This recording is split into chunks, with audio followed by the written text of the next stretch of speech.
3 minute के अंदर आपको पूरा इलेक्ट्रोमैग्नेटिक वेव रिवाइज करवा दूंगा बेटा। इसका एक क्वेश्चन आपके नीट एग्जाम में कंफर्म होता है और वो यहीं से होगा। ध्यान से देखिए, अगर आप सारे फॉर्मूले समझ जाएं, सारी प्रॉपर्टी समझ जाएं तो सवाल पक्का बन जाता है।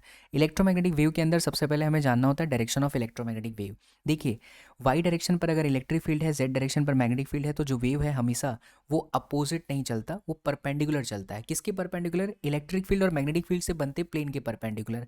तो याद रखना, डायरेक्शन ऑफ जो वेव होता है वो ई क्रॉस बी को फॉलो करता है। जैसे अगर यहाँ पर इलेक्ट्रिक फील्ड वाई डायरेक्शन में जे कैप और मैग्नेटिक फील्ड जेड डायरेक्शन में मतलब के कैप, तो जे क्रॉस के का रिजल्ट क्या आएगा? I cap. ये है हमारे वेव का डायरेक्शन। तो wave will always perpendicular to the plane formed by E and B.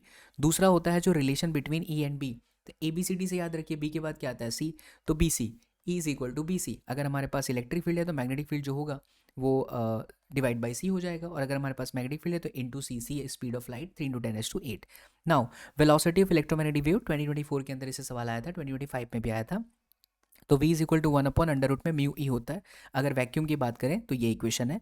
Refractive index इन दोनों को डिवाइड कर देंगे तो म्यू आर के। ये आपके 2016 के पेपर में पूछा था directly.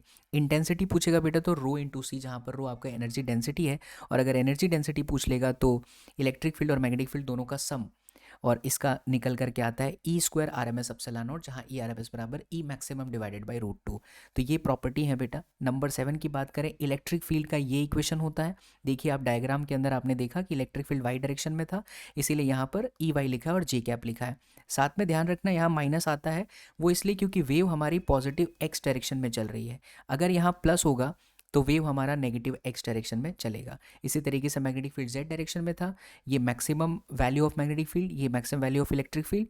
This is angular frequency 2π/t and this is wave vector which is 2π/λ। देखिए, नीट का पी वाई क्यूज लगाते हैं, आपको समझ में आएगा। ये आपको इक्वेशन दे रखा है, आपको बोलता है RMS value of magnetic field. तो यहाँ पर अगर RMS value of magnetic field बोला तो B M is equal to what? E M by C. E M हमारे पास कितना है? 100। एंड सी कितना है? 3 × 10⁸। अब हमें बी एम मिल गया तो बी एम बाई √2 कर देंगे तो पी आर एम एस मिल जाएगा। ऐसे ही आपको फिजिक्स पूरा सीखना है बेटा। Formula, concept and its application, जैसे कि उससे रिलेटेबल कैसे क्वेश्चन आए। और इसी तरीके की फिजिक्स पूरा मैं सिखा रहा हूँ बच्चों नीट 2027 के स्टूडेंट्स के लिए। भले आप ड्रॉपर हैं, आपका क्लास 11 वेस्ट हो चुका है, ख़राब हो चुका है, आप जीरो लेवल पर हैं, आप अगर हमारे बैचेस को ज्वाइन करेंगे, मुझसे फिजिक्स पढ़ने को आपको मिलेगा, तो मैं आपको पर्सनली मेंटोरशिप देते हुए बेटा लिमिटेड स्टूडेंट्स के नंबर्स के साथ पढ़ाता हूँ, एंड बहुत ही फील के साथ, बहुत ही सिंपल तरीके से। द बेस्ट पार्ट इज़ कि हमारे बैचेस के अंदर स्टूडेंट्स लिमिटेड होते हैं, एंड आपके घर तक बच्चों हमारी मॉड्यूल पहुँचेगी, टेस्ट सीरीज़ मिलेगा, ऑफलाइन पेपर वाले सब कुछ मिल जाएगा फुल गाइडेंस के साथ। तो आप हमारा एप्लीकेशन जरूर डाउनलोड कीजिए। फॉर मोर डिटेल्स आप इस नंबर पर संपर्क साध सकते हैं फॉर माई बैचेस। मिलते हैं अगले वीडियो में। जय हिंद।